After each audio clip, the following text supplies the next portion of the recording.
किसी चीज़ को बारीकी से जानना, उसके लिए ट्रेनिंग की, एक्सपर्ट्स की, एक्सपीरियंस की ज़रूरत होती है। तो मैंने ट्रेनिंग ली नेशनल स्कूल ऑफ ड्रामा से, और 2000 में मैं पहुंच गया मुंबई। मुंबई पहुंचने के बाद जब हम किसी ऑफिस में जाते थे, आई थिंक उससे पहले चलन नहीं था बिल्कुल भी। हम लोग गए, जैसे मैंने बताया कि ऑफिस में खड़े हो के, भाई हम एक्टर हैं, काम दोगे क्या? तो बोले पहले हुलिया तो देख अपना तू। तो ये हर बार सुनने के लिए मिलता था, और वो बात भी सही थी, क्योंकि उससे पहले कभी कोई आपने देखा नहीं होगा कोई इतना बड़ा, कोई इतनी सी पर्सनैलिटी का 5 फुट 6 इंच का आदमी, पतला दुबला सा मरियल सा, कि कभी ये इस तरह के लोग एक्टर भी बन सकते हैं, हीरो भी बन सकते हैं, स्टार भी बन सकते हैं। ऐसा चलन था ही नहीं। मैं कॉन्फिडेंट था बिकॉज ऑफ माई ट्रेनिंग। मैंने ट्रेनिंग ली थी और अपनी क्राफ्ट के बारे में बहुत अच्छे से जानता था मैं, और उस चीज़ का सिर्फ कॉन्फिडेंस था मुझे कि आज नहीं तो कल, कल नहीं तो परसों, या 10 साल या 20 साल या 30 साल के बाद नंबर ज़रूर आएगा मेरा। मैंने कभी भी अपने को टारगेट नहीं किया, टारगेट नहीं दिया मैंने कि अगर 2 साल ट्राई करके देखता हूँ, उसमें अगर हो गया तो ठीक है, वरना कोई दूसरा फील्ड अपना लूँगा। ऐसा कभी नहीं। जिस चीज़ का पैशन होता है, जज्बा होता है, अगर आप दिल से चाह लो ना, तो पूरी दुनिया झुक जाती है उसके ऊपर। उसको पूरा करने के लिए पूरी कायनात एक हो जाती है कि इस आदमी की जिद के लिए, इस आदमी की जिद के आगे झुकना पड़ेगा, और पूरी दुनिया झुकती है आपकी जिद के आगे। लेकिन आपको जिद्दी होना पड़ता है, आपको बहुत सारे सेक्रीफाइस भी करने पड़ते हैं, क्योंकि ये आपने चाहा है। परीक्षा देनी पड़ती है आपको, जितना बड़ा इम्तहान होगा उतनी बड़ी परीक्षा भी देनी पड़ेगी। आसान काम नहीं है। छोटे छोटे टारगेट बनाएंगे तो छोटों में निपटारा हो जाएगा। हमेशा अपने आप को टारगेट बढ़ा दो। तो उसके लिए हमेशा अपने आप को अनकंफर्ट जोन में डालो, कि जो इम्पॉसिबल है उसको पॉसिबल करने की शिद्दत, पैशन आपके अंदर होना चाहिए, वो हो जाता है। आज जो दुनिया में इतने सारे एक्सपेरिमेंट हुए हैं, ये सिर्फ इसी बिना पे हुए हैं, पागलपन के जरिए ही हुए हैं ये सारे एक्सपेरिमेंट। एक मैंने कहीं सुना था कि जब आप एक्सपेरिमेंट करते हैं तो फेलियर भी होते हैं, कई बार फेलियर होते हैं। कोई एक एक्सपेरिमेंट करने के लिए, कोई एक चीज़ करने के लिए बहुत बार हमने भी झेला है, बहुत बार फेलियर हुए हम लोग। लेकिन एटलीस्ट हमें इतने सारे फेलियर होने से इतने तरीके पता चले कि इन तरीकों से सक्सेस नहीं मिल सकती। फॉर एग्जाम्पल, एडिसन ने जब बल्ब का आविष्कार किया तो 100 बार एक्सपेरिमेंट किए अपनी ज़िंदगी में। 100 बार एक्सपेरिमेंट करने के बाद जब उसको पता चला कि अरे फॉर्मूला तो ये था बल्ब बनाने का, तो एटलीस्ट उसके साथ साथ उसको ये भी पता चला कि 100 जो तरीके हैं, 100 तरीकों से बल्ब नहीं बनता। ये भी पता चला उन फेलियर्स में उसको।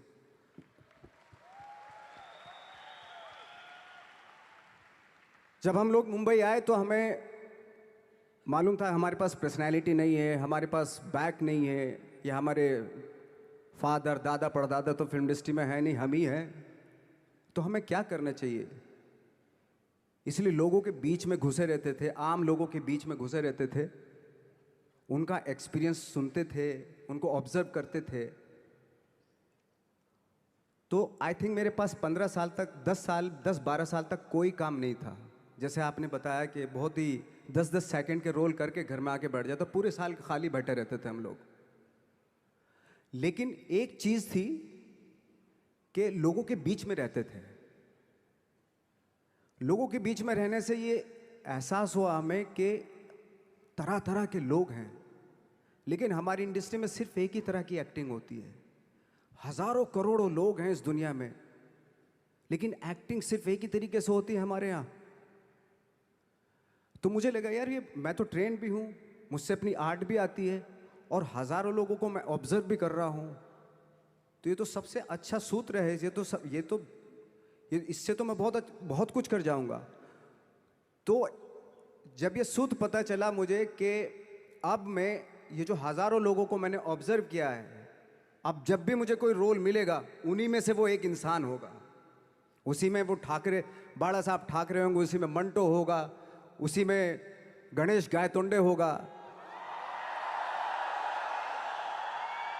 उसी में फैजल खान होगा, उसी में माजूमदार साहब होंगे। तो इस तरह के, ये कब हुआ? जब हमने लोगों को ऑब्जर्व करना शुरू किया, लोगों के बीच में रहे। मैं 15 साल के बाद जो मेरी लाइफ थी जिसमें खाने तक को नहीं मिलता था, अब फॉर्चुनेट अपने आप को समझने लगा था कि थैंक गॉड कि मुझे ऐसे ऐसे लोगों के बीच में मुझे रहने का मौका मिला। तो कभी भी आई थिंक मुझे लगता है कि कभी भी जब आप स्ट्रगल कर रहे होते हो ना, वो एक मौका होता है आपके पास, वो एक चांस होता है आपके पास कि कैसे उसमें आप अपना ऑब्जर्वेशन, एक्सपीरियंस, जब आपको काम मिलेगा वो उसमें लगाएंगे आप। तो मेरी लाइफ बहुत ही, आज जब मैं सोचता हूँ कि यार ये तो बहुत ही अच्छा हुआ, तो जो 15, 10, 12 साल मैंने बिना काम के गुजारे, जो लोगों के बीच में रहा था मैं, आज वो काम आ रहा है मेरे। जहाँ ज़रा सा कोई कैरेक्टर मिलता है तो आदमी इसलिए कनेक्ट करता है उनसे कि उनको लगता है कि यार ये तो मेरे पड़ोस का ही, आसपास का ही ये बंदा है। मैंने देखे हैं इस तरह के लोग। आई थिंक यही हमारी सबसे बड़ी जीत है एज एन एक्टर।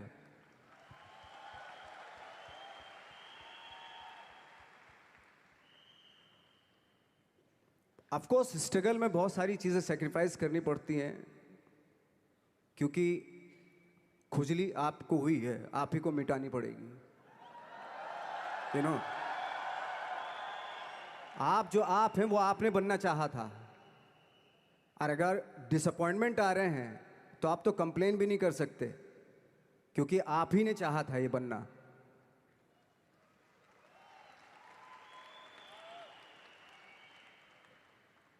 तो बस यही था कि 10-12 साल तक मैंने सोचा था, 10-12 साल जब स्ट्रगल हो गए तो मेरे बहुत ज़्यादा वो भी हुआ कि यार छोड़ के चले जाते हैं, कुछ काम मिल नहीं रहा है, क्या हो रहा है, कुछ पता नहीं, आई डोंट नो मिल पाएगा या नहीं मिल पाएगा।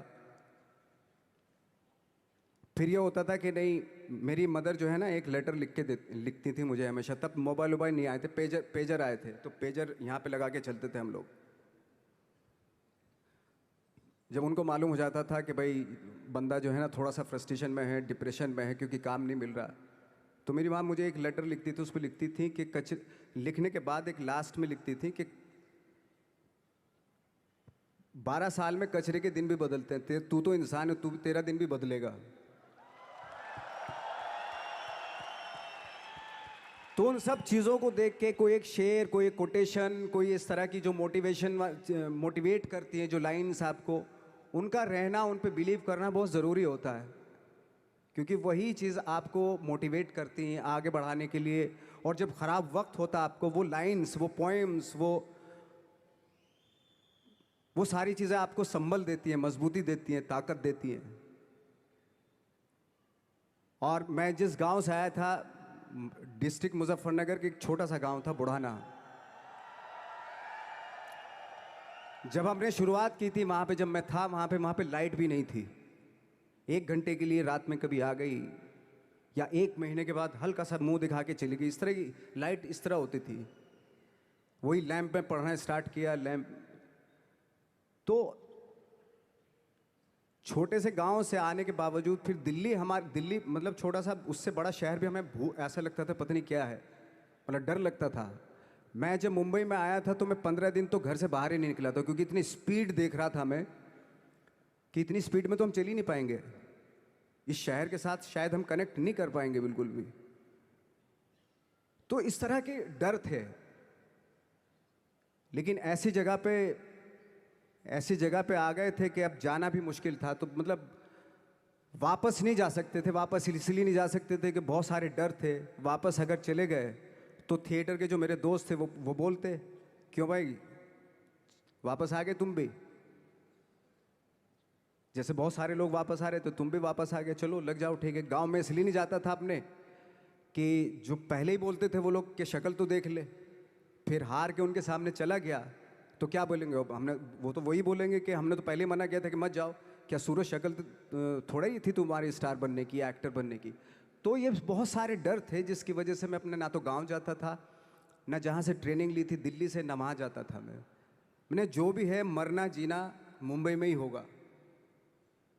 रही बात सक्सेस की, सक्सेस अगर 30 साल बाद भी मिलेगी उसके लिए भी मतलब तैयार रहना चाहिए। सक्सेस की कोई डेट नहीं होती, कोई तारीख नहीं होती, कोई टारगेट नहीं होता कि इतने ही दिनों में मिल जाएगी। इंसान का काम होता है, आई थिंक मुझे लगता है कि मेरे हिसाब से मुझे लगता है कि लाइफ ना हमेशा अपने आप को लाइफ में पुश करते रहो और पैशन के साथ जिस भी आप काम में हो, जो भी आप काम कर रहे हैं उसमें पैशन के साथ लगे रहना बहुत ज़रूरी होता है। क्योंकि पैशन से क्या होता है, जिस भी आप फील्ड में होते हैं उसकी डिटेलिंग्स मिलनी शुरू होती है। जैसे जब आप समंदर में देखते हैं, समंदर की जब गोता मारते हैं नीचे जाते हैं तो आपको एक धीरे धीरे बहुत कुछ दिखाई देना शुरू। ऐसी आपका भी फील्ड है, कोई भी हर फील्ड ऐसा ही होता है, उसमें असीम संभावनाएं होती हैं, इतनी पॉसिबिलिटीज होती हैं कि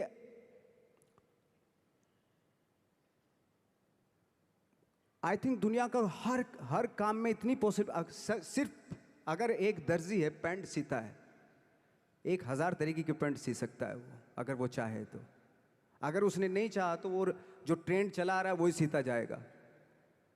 लेकिन अगर उसने चाह लिया कि मैं ऐसा कुछ करता हूँ तो 1000 तरीके की पैंट उसी में 1000 तरीके की सी देगा वो पैंट। ऐसे हर फील्ड में पॉसिबिलिटीज़ बहुत होती हैं और एक परफेक्शन होता है। फॉर एग्जाम्पल जैसे हम लोगों ने ट्रेनिंग इसलिए ली कि परफेक्शन आ जाए अपने काम में।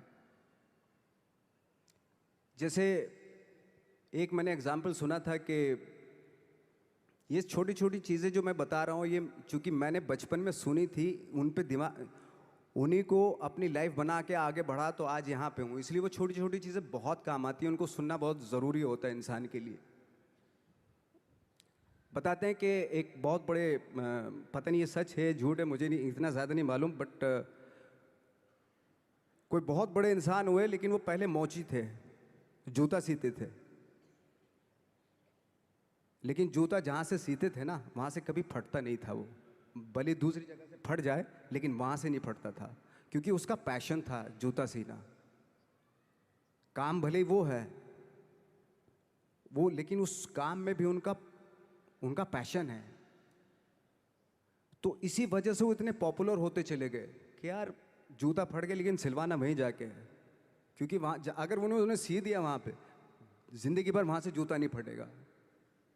तो छोटी छोटी चीज़ों में ये जो परफेक्शन पैशन ये सारी चीज़ें होती हैं जो आपका आगे बढ़ाती हैं, बहुत आगे ले जाती हैं। लेकिन उसके वही है, कुछ चीज़ों का होना वाकई बहुत ज़रूरी होता है। फिर एक्सपीरियंस आपकी नॉलेज। जैसे मेरा मानना है कि आई एम सॉरी टू से बट मेरा खुद का मानना है कि मैं लक पे बिलीव नहीं करता हूँ।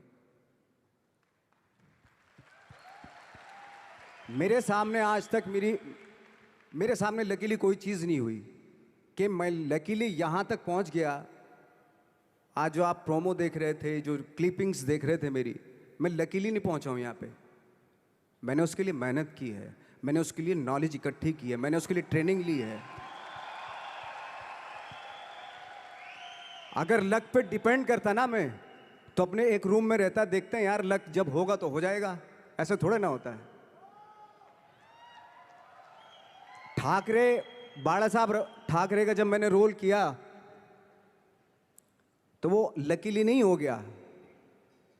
उसके लिए 1 महीना में पहले हारमोनियम पे बैठा मैं कि बाला साहब कहाँ से बोलते हैं, उनका सुर क्या है, उनका टेक्सचर क्या है, उनकी वॉइस का, उनकी वॉक कैसे है, वो चलते कैसे हैं, उनका वेट किस चीज़ पर ज़्यादा डिपेंड करता है।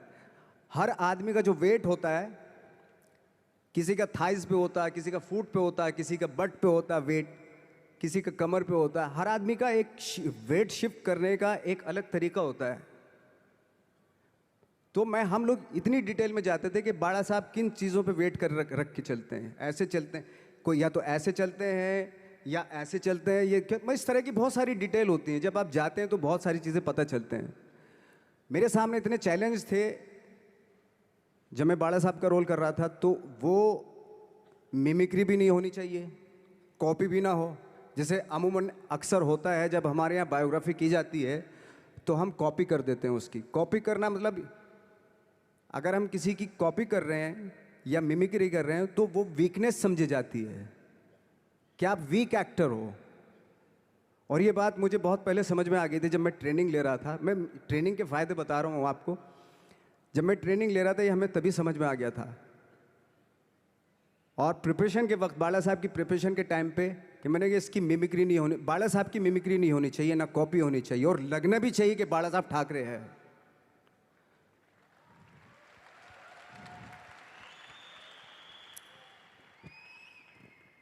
क्योंकि चैलेंज ये था कि हजारों लाखों वीडियोस हैं बाला साहब ठाकरे के, हर आदमी ने देखे हुए हैं, सब ने देखे हैं कि बाला साहब कैसे बोलते हैं, कैसे हाथ को ऐसे ले जाते हैं। एक बार ये हुआ था कि मैं जब इसकी शूटिंग कर रहा था,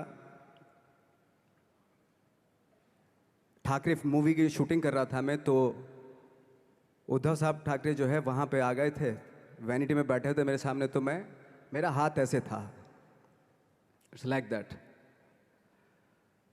तो बोले आपने हाथ ये ऐसे क्यों रखा हुआ है? मैंने उनका हमेशा ऐसे ही रहता था हाथ। तो और यही वो क्या होता था, वो सिगार पीते थे और सिगार ऐसे पिया जाता है कुछ ऐसे, और इसलिए उनका हाथ हमेशा नॉर्मली भी रहता था तो ऐसे रहता था। और यहीं से जब स्पीच देते थे यहीं से ये जाता था, जो उनका सिग्नेचर वो जेस्चर था। तो वो शॉक्ड हो गए कि इतनी डिटेलिंग आपने ली है। तो जब फिल्म देखी उन्होंने, तो फिल्म देखने के बाद उनको रियलाइज़ हुआ कि वाकई बहुत स्टडी की है नवाज ने उनके बाला साहब के ऊपर। तो मुझे खुशी हुई थी कि थैंक गॉड कि ये सारा किस लिए हो रहा है, पैशन की वजह से हो रहा है। एक पैशन है, उसके बाद आपका एक्सपीरियंस है, आपकी नॉलेज है, आपकी ट्रेनिंग है, उससे ये सारी चीज़ें निकलती हैं। लाइक मंटो, ये जितने भी कैरेक्टर्स हुए वो सब हवा में नहीं हुए या लकीली नहीं हो गए। उनके लिए बाकायदा बहुत छोटी छोटी मेहनत की, छोटी छोटी डिटेल इकट्ठी की गई, स्कोर बनाया उसका, उन डिटेल्स का, तब जाके वो कैरेक्टर जो आप देखते हैं वो एक अलग इंसान दिखता है। वो मैंने कभी भी हीरोइज्म या इन सब चीज़ों पे बिलीव नहीं किया। जब आज मुझे बोलते हैं कि तुम तो स्टार हो, मैं सच आज भी मुझे यकीन नहीं होता कि मैं स्टार हूँ। मुझे लगता है कि मैं एक्टर ही हूँ, और मैं आज भी ढूंढने की कोशिश कर रहा हूँ, नई नई डिटेल्स ढूंढने की कोशिश कर रहा हूँ कैरेक्टर्स की। स्टार्स का क्या होता है कि जब स्टार होता है एक जैसा होता है और 30-40 साल तक एक जैसा करता चला जाता है। वो मुझे वो नहीं बनना। अगर मैं ये करूँ तो शायद दूसरे दिन ही बोर हो जाऊंगा मैं। मुझे हर रोज नए कैरेक्टर ढूंढने हैं।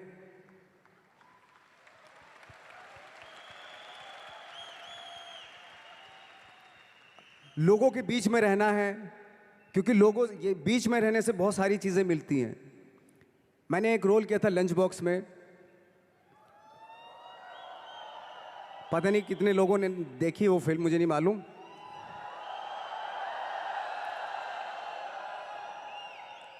उसका कोइंसिडेंट ऐसा हुआ कि मेरा जो दोस्त था, जो मेरे रूम पार्टनर स्ट्रगल के टाइम पे मेरे साथ रहता था, तो मैंने उसी की डिटेल मार दी उसमें फिल्म में। जब पिक्चर रिलीज हुई तो उसने देखी, उसको लगा अरे ये तो मैं हूं। अब वो भी एक्टर था। उसके बाद जब वो फिल्म इंडस्ट्री में किसी के पास काम मांगने जाता था तो लोग उसको बोलते थे यार ये ऐसा मत कर, ये नवाज ने कर दिया, कुछ दूसरा कर। तो वो बोलता हम तो ओरिजिनल में ही ऐसे हैं, उन्होंने हमारा कॉपी किया है।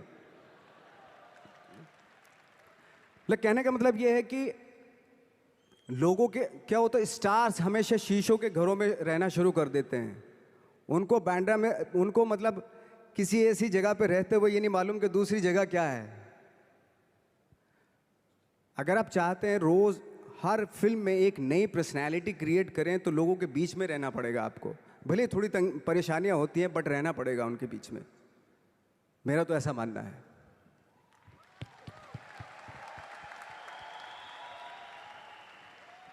नवाज, आप बहुत छोटे से शहर से हैं, डिस्ट्रिक्ट मुजफ्फरनगर। यहाँ पे बहुत सारे लोग ऐसे बैठे हैं जो बहुत सारी सिटीज़ से हैं actually, major cities like Delhi, Bangalore, Hyderabad, Pune, Chennai, Nepal.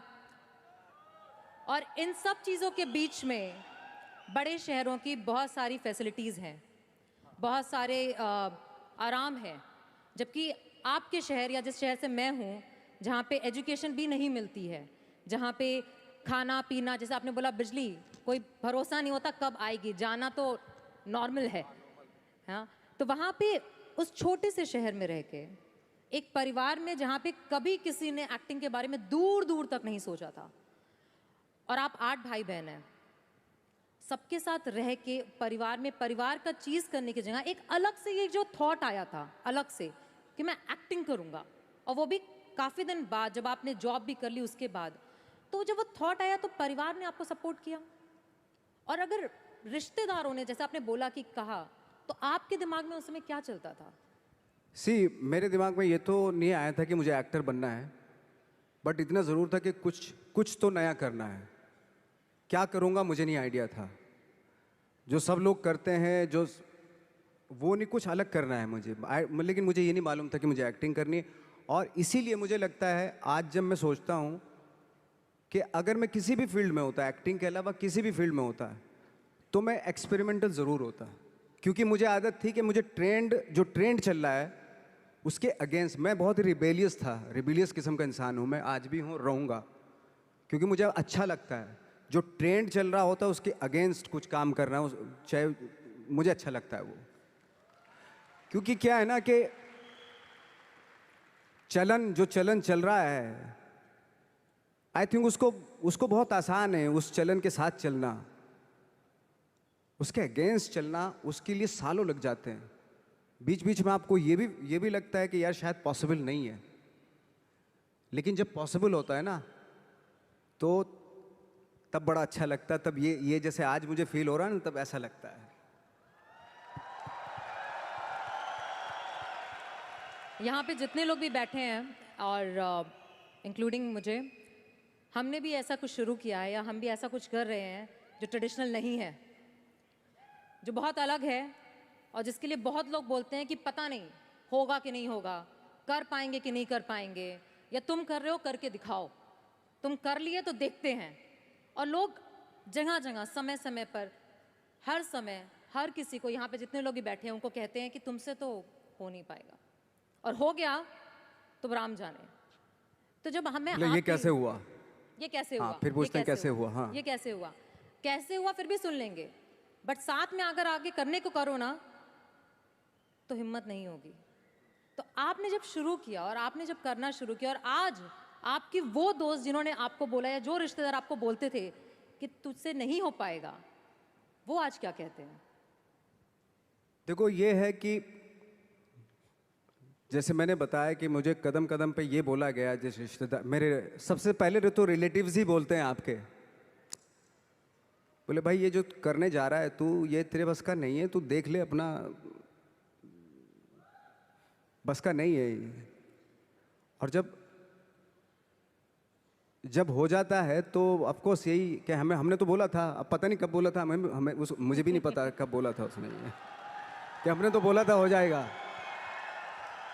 एक किस्सा मुझे याद है कि जब मेरा एक मैगजीन आती है जीक्यू की मैगजीन पे जब मेरा 2012 में मेरा छपा, तो मुझे एक बहुत बड़ी मॉडल थी मुंबई की, तो उन्होंने बुलाए, दोस्त थी, काफ़ी सालों के बाद, 3-4 साल के बाद मिलना हो रहा था। तब मैं 3 साल पहले स्ट्रगल ही कर रहा था ऑलमोस्ट, लेकिन जैसे जीक्यू में आया मेरा मैगजीन में, तो वो शॉक्ड हो गई। और वो बहुत ही खूबसूरत, लंबी चौड़ी खूबसूरत मॉडल की तरह बिल्कुल, और मैं ऐसा दिखने में, तो मुझे बोला यार तुम जीक्यू के पेज पे आए हो? मैंने हाँ। तुम कैसे जीक्यू के पेज पे आ गए? मैंने पता नहीं, मुझे भी पता नहीं क्यों आया। तुम्हें मालूम है तुम जीक्यू के पेज पे आए हो? मैंने हाँ। तुम्हें पता नहीं तुम कैसे आए हो, क्यों? तुम्हें मालूम है तुम जीक्यू के पेज पे आए हो? शी वॉज लाइक, मतलब उसने बहुत अपनी ज़िंदगी में बहुत साल दिए इंडस्ट्री को, लेकिन कभी इस तरह का कुछ हुआ नहीं कि GQ के पेज पे आ गए या इस तरह के। हालांकि मैं ज़्यादा कुछ इस चीज़ पे बिलीव नहीं करता, बट उसके लिए बहुत इंपॉर्टेंट था कि GQ के पेज पे तुम कैसे गए। मतलब उसका कहने का मतलब यार तू दिखने में 5 फुट 6 इंच का आदमी, ना तेरा शक्ल ना सूरत ना कुछ, तू कैसे आ सकता है GQ के पेज पे? See that was the mindset. ये माइंडसेट था कि मेरे जैसे कद काठी का आदमी इतनी बड़ी मैगजीन में कैसे उसका फोटो आ सकता है। ये माइंडसेट था और है। लेकिन इन सब के ऊपर आप तब उठते हैं जब आप क्राफ्ट जानते हैं, अपना काम जानते हैं। हम लोग अपना काम जानते थे, हम लोगों को अपनी चीज़ें मालूम थी, क्योंकि हमने उसको वक्त दिया था, हमने उसको टाइम दिया था, अपनी क्राफ्ट को, अपनी चीज़ों को, अपनी ट्रेनिंग को टाइम दिया था। इसलिए ये सारी चीज़ें पॉसिबल हुई। जब आप इंट्रोडक्शन दे रही थी कि हमारी जो फिल्म थी gangs of Wasseypur, 21st century की वन ऑफ द इंडिया से सिर्फ वही फिल्म है, 21st सेंचुरी की सिर्फ वही पिक्चर चुनी गई विदेशों के थ्रू। इसका रीज़न क्या था, क्यों चुनी गई? लकीली नहीं चुनी गई। इसके पीछे डायरेक्टर की काबिलियत थी, लिखने वाले, उस फिल्म को लिखने वाले एक से एक लोग थे, और कम से कम 250-300 सिर्फ एक्टर थे। मैं बाकी लोगों की बात नहीं कर रहा, वो सारे थिएटर से थे, तो सारे ट्रेंड एक्टर थे, थिएटर से थे वो।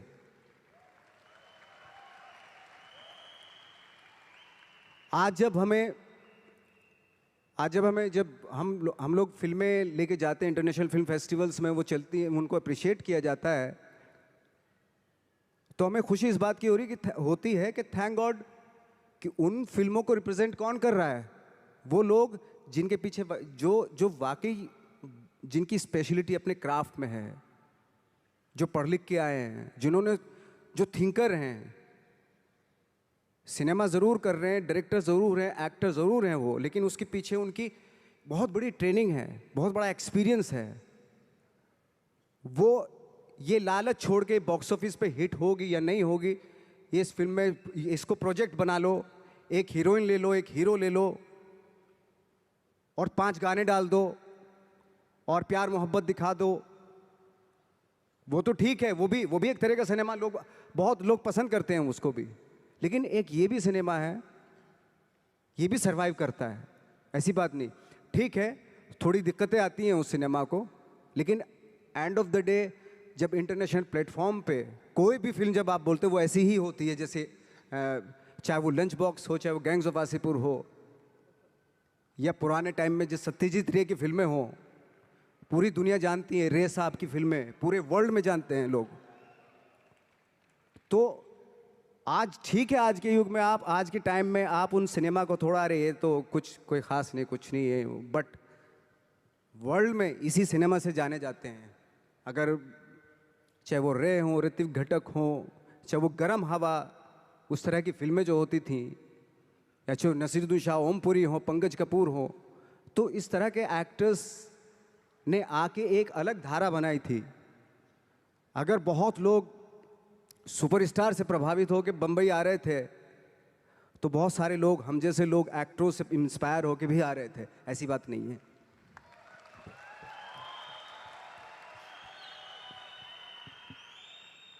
नवाज, यहाँ पे जितने भी लोग बैठे हैं, जैसे आपने बोला कि ट्रेनिंग बहुत ज़रूरी है, और आप काफ़ी बार इस बात को मेंशन करते हैं कि ट्रेनिंग, समझना, अपने क्राफ्टमैनशिप को समझ के करना बहुत ज़रूरी है। हमारे अंदर भी एक कल्चर है जिसमें हम कहते हैं कि साथ में बैठना, रहना, जैसे आपने बोला साथ में रहना बहुत ज़रूरी है, तो हम हमेशा कहते हैं एसोसिएशन में रहना ज़रूरी है। अच्छी तालीम पाने की तरह हम कहते हैं कि अपने बिजनेस को समझना, उसके अच्छे और उसकी बुराइयों को जानना बहुत ज़रूरी है। और शायद आज ये मैजिक ट्रेनिंग में आपको इसलिए बुलाया है बिकॉज इनको भी यही ट्रेनिंग दी जा रही है कि विश्वास करो अपने सपने पे, लगे रहो, दिक्कतें आएंगी, बट समझो और समझ के जब करोगे तो एंड में सक्सेस ज़रूर मिलेगी। इस पूरी जर्नी में आपके, जब आपको कभी भी ऐसा फील नहीं हुआ कि बहुत हो गया, सफलता नहीं मिल रही है, लोग आगे पीछे, शायद कोई आगे बढ़ रहा था, जैसे आपने बताया कि आप पहले ऐसे माहौल में रहते थे जहाँ पे लोगों को एक्टिंग के लिए मिल जाते थे और आपको नहीं मिल रहा था, तो कभी छोड़ने का दिल नहीं किया आपको कि छोड़ देता हूँ, कुछ और कर लेता हूँ? और लोगों ने बोला होगा ज़रूर, छोड़ दो, कुछ और कर लो, क्योंकि यहाँ पे बैठे हुए बहुत सारे लोगों को ये बोला जाता है कि बहुत आसान है छोड़ना, छोड़ दो, नौकरी तो है, करते रहो, बिजनेस क्यों करना है? इसके लिए आप क्या कहना चाहेंगे? आई थिंक सबसे आसान काम है, जैसे आपने बताया नौकरी करना तो सबसे आसान काम है, लेकिन खुद से क्रिएट करना कोई चीज़ वो वाकई बहुत डिफिकल्ट है।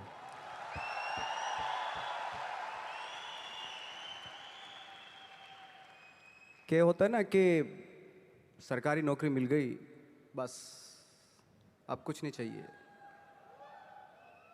पूरी ज़िंदगी गुजार देते हैं, क्योंकि मिलता रहेगा, वो सो हटाएंगे तो नहीं, आपको मिलता रहेगा, सरकारी पैसा आता रहेगा आपके पास।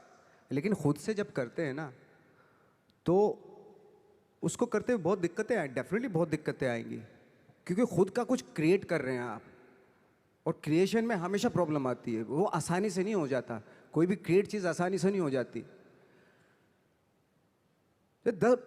आपके आसपास मुझे लगता है कि मोटिवेट करने वाले लोग होने चाहिए, आपके दोस्त ऐसे होने चाहिए जो आपको मोटिवेट करें, आपकी बातें सुने, ऐसे लोगों के बीच में रहिए जो आपको हर वक्त आपकी बातें सुने, आप चाह क्या रहे हो, क्या सोचते हो, आप उसकी रेस्पेक्ट करें। और सारे जो ग्रुप जो होता है वो उसकी थॉट को रेस्पेक्ट करके उसको एग्जीक्यूट करें, वो बहुत ज़रूरी होता है। तो आई थिंक जैसे हमारे यहाँ भी होता है कि बहुत सारे टैलेंटेड एक्टर होते थे, जब हम दिल्ली से मुंबई की तरफ आते हैं तो बहुत सारे जत्था का जत्था 15-20 एक्टर्स आते थे, तो बीच बीच में गायब होने लगते थे वो, पता नहीं कहाँ, कोई कहीं चला गया, कोई कहीं चला गया, किसी ने छोड़ दिया, किसी ने दुकान कर ली, है ना, किसी ने कुछ कर लिया, ऐसे चले जाते थे। मैंने कहा वो एक्टर कहाँ गया, वो तो चला गया, क्यों? ये काम नहीं मिल रहा था यार। अच्छा वो तो यही है मुंबई, वो क्या कर रहा है? बोले कुछ नहीं कर रहा है, ऐसे ही। तो पता है ऐसा क्यों होता था? कुछ एक्टर थे जिनका सर्किल बहुत करेक्ट होता था, और कुछ एक्टर थे जिनका सर्किल जो है ना बहुत ही गंदा सर्किल था, डिप्रेस करने वाला, है ना, ऑलरेडी फ्रस्ट्रेटेड थे वो लोग, इस तरह का सर्किल था। तो हमेशा ना मुझे लगता है कि अवेयर रहना चाहिए कि मैं किन लोगों के बीच में रहता हूँ, वो बहुत ज़रूरी है। क्योंकि क्या होता है कि अगर आप डिप्रेस फ्रस्ट्रेटेड लोगों के बीच में रहोगे ना, तो आप भले एनर्जेटिक हो, टैलेंटेड हो, लेकिन 6-7 साल रहने के बाद आप भी वैसे ही हो जाएंगे, क्योंकि वो एनर्जी आपकी सक कर रहे हैं, आपको दे नहीं रहे कुछ भी, एनर्जी आपकी ले रहे हैं वो। तो बहुत सारे एक्टरों से जब मैं मिलता था, वो बिल्कुल ही गिव अप कर दिया था उन्होंने, फनी यार ऐसे क्यों दिखाई दे रहे हो ऐसे, और उनके थॉट भी बदल जाते हैं, पता है, वो सारी कंप्रोमाइज़ वाले, अरे यार जो भी है ठीक है, थोड़ा मोड़ा छोटा पोटा दिलवा दो जो भी बनेगा, यार तू तो बहुत टैलेंटेड था, तू इस बात पे आ गया कि छोटा मोटा कुछ भी वो दिलवा दो, यानी कि कंप्रोमाइज़ कर लिया ना उसने लाइफ से अपनी। तो आई थिंक वो बहुत ज़रूरी होता है कि आप किन लोगों के बीच में रहते हो, क्योंकि एनर्जी जो होती है ना वो एक्सचेंज होती है, एनर्जी टकराती है एक दूसरे से। 2 पॉजिटिव लोगों को यहाँ पे खड़ा कर दो, आपको पता चल जाएगी, वो एनर्जी मालूम हो जाएगी। या 10 लोगों में 3 नेगेटिव एनर्जी खड़ा कर दो यहाँ पे, तो वो 3 जो नेगेटिव एनर्जी वाले होते हैं ना, वो 7 लोगों की एनर्जी ऐसे खींच लेते हैं। ये है, फैक्ट है ये बात। एनर्जी तो सर्वाइव करती है ना, ट्रेवल करती है एनर्जी। तो हमेशा मुझे लगता है कि ऐसे लोगों के बीच में रहो जो पॉजिटिव हो, जिनके थॉट बहुत अच्छे हों, जो नया कुछ करने की सोच में हमेशा रहते हो, जो कुछ क्रिएट करने की धुन में रहते हो। तो इस तरह के लोगों के बीच में रह के अगर रहते हैं आप, तो 3-4 साल भी आप 3-4 साल बाद भी आप भी वैसे ही हो जाते हैं। हमारे यहाँ भी एक कहावत है और एक आपस में कि एसोसिएशन में रहो, अपलाइन की सुनो, मतलब जो भी आपके साथ बिजनेस में काम कर रहा है जो एक्टिव है और जो वर्किंग है उसकी सुनते रहो, क्योंकि वो ही आपका भला चाहता है और वही आपको आगे बढ़ाना चाहता है और वो आपको हमेशा मोटिवेट करेगा। एंड आई एम श्योर कि यहाँ आने के बाद भी आपको मैजिक की पॉजिटिविटी महसूस हुई होगी। बिल्कुल, ऑफ कोर्स महसूस हुई मुझे तो इसी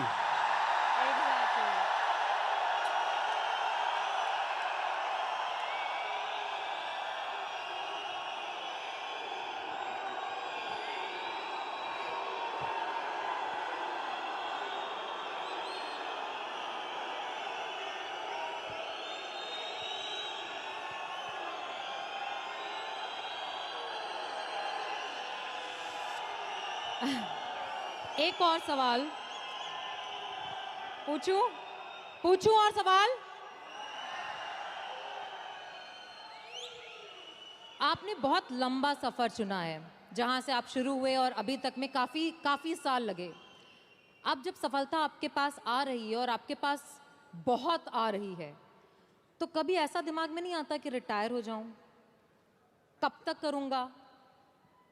करते रहना है? क्योंकि यहाँ पे बैठे हुए बहुत सारे लोगों के दिमाग में यह आता है कि मेहनत करना शुरू किया, एक थॉट होता है कि एक सक्सेस मिल जाए। जैसे आपको भी लगता होगा शुरू में कि एक पिक्चर मिल जाए, एक शॉट हो जाए, 10 हो जाए या 50 हो जाए, उसके बाद मैं रिटायर हो जाऊंगा, मैंने कमा लिया।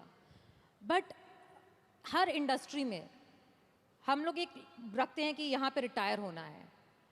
आपके हिसाब से इंडस्ट्री छोड़ के, बट आपके हिसाब से आपको क्या लगता है नवाज कि आप कब रिटायर होना चाहेंगे? देखिए, रिटायर की तो बात की बात है। खैर रिटायर नहीं, एक्टर तो रिटायर नहीं होता एक है ना। जो स्टार होते हैं वो रिटायर हो जाते हैं। वो तब तक होता है उनका जब तक ये होता है, उनका करियर तब तक होता है।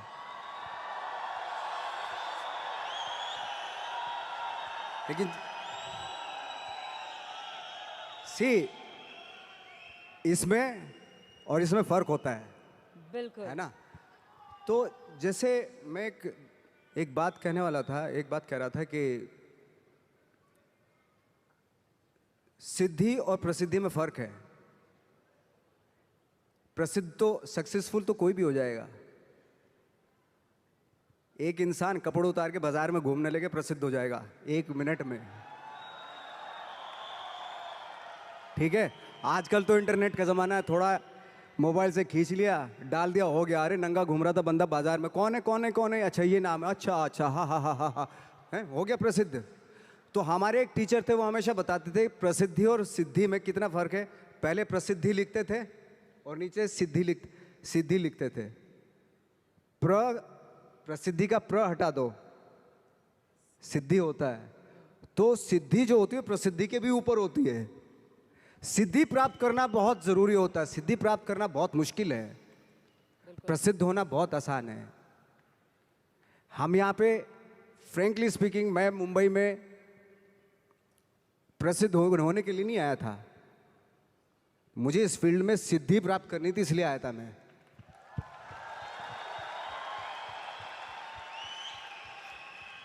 प्रसिद्धि आज आपके पास है, कल को उनके पास होगी तो इसको भूल जाएंगे, परसों उसके पास होगी, दोनों को भूल जाएंगे। लेकिन जिसके पास सिद्धि होगी ना, उसको आप कभी नहीं भूल सकते। आप जो भी काम कर रहे हैं, अगर आप उसमें आपका पैशन है, जज्बा है, उसमें आपका मैडनेस है, तो वो सिद्धि आपको मिलेगी। गौतम बुद्ध ने भी इतना टाइम दिया था वो सिद्धि प्राप्त करने के लिए। तो सिद्धि प्राप्त करना बहुत ज़रूरी होता है। वो विरले ही होते हैं मतलब। और ये पॉसिबल है कि आपको अपने फील्ड में आप सिद्धि प्राप्त कर सकते हैं, लेकिन उसके लिए फिर वो पैशन, वो ऑनेस्टी, वो बहुत सारे एलिमेंट है जो ज़रूरी होते हैं। इनफैक्ट मैंने बहुत सारे आपके इंटरव्यूज़ देखे थे जहाँ पे मैंने एक कॉमन चीज़ पाई कि आप हमेशा ये बात कहते हैं कि मैं जो रोल करता हूँ, मैं जो काम करता हूँ, मैं उसमें जाके घुस के उसको बनना नहीं चाहता हूँ। जैसे आपने अभी बोला ठाकरे जी का रोल करते वक्त आपको ऐसा महसूस हुआ कि मुझे उनको कॉपी नहीं करना था, बट मुझे उनको समझना था, उनकी ज़िंदगी को जीना था और उसे दर्शाना था। हमारे बिजनेस में भी हम हमेशा कहते हैं डुप्लीकेट करना है, डुप्लीकेट करना। और बहुत सारे लोग इस बात को सोचते हैं, डुप्लीकेट का मतलब हरकतें आपके एक्शंस, आपकी बात करने का तरीका, वो डुप्लीकेशन होता है। बट आपने बहुत खूबसूरत बात बोली कि डुप्लीकेशन कॉपी करना नहीं होता, डुप्लीकेशन समझना होता है। तो आप मतलब आपके हिसाब से आपका सबसे बड़ा इंस्पिरेशन, जिसको आप देख करके हमेशा कहते हैं कि इससे मुझे इंस्पिरेशन मिलती है, जब आपने शुरू किया था, वो कौन था? सी मैं सच बताऊं, मैंने बहुत सारे इंटरव्यूज़ में ये भी बोला है कि इंस्पायर होने के लिए ज़रूरी नहीं कि बहुत बड़े बड़े लोगों को देखें आप। इंस्पायर तो आप अपने गांव में जो एक गणित का टीचर होता है ना, उससे भी इंस्पायर हो सकते हैं आप। मैं लाइक बहुत से ऐसे आम लोगों से इंस्पायर हुआ हूँ जिनका परफेक्शन था, भले ही वो कोई भी काम कर रहे हों, लेकिन उसमें उसका परफेक्शन होता था, वो ऑटोमेटिकली होता था। उसके पीछे आई डोंट नो उसकी क्या क्या थॉट था। फॉर एग्जाम्पल, मेरे यहाँ पे एक मैकेनिक था, मैं सच बता रहा हूँ, उसको इतनी नॉलेज थी उसमें अपने काम में कि वो दूर से गाड़ी चलती हुई गाड़ी को ना बता देता था कि उसमें ये प्रॉब्लम है। बॉनेट खोलता था, सबसे पहले हाथ उसी इंस्ट्रूमेंट पे जाता, उसी अपरेटस पे जाता था उसका, जहाँ प्रॉब्लम होती थी। हाथ ऐसे हाथ किया और ठीक हो गई गाड़ी। तो ये मैंने सोचा, ये यार ये तेरे अंदर ये क्या खास बात है, ऐसे तू कैसे सोच लेता है? कि उसने बताया, नवाज भाई मैं रात में सोता हूँ ना, तो भी पुर्जों के बारे में सोचता हूँ मैं, यू नो। तो ज़रूरी नहीं है कि आप इंस्पायर जो है वो बहुत बड़े बड़े लोगों से ही हों।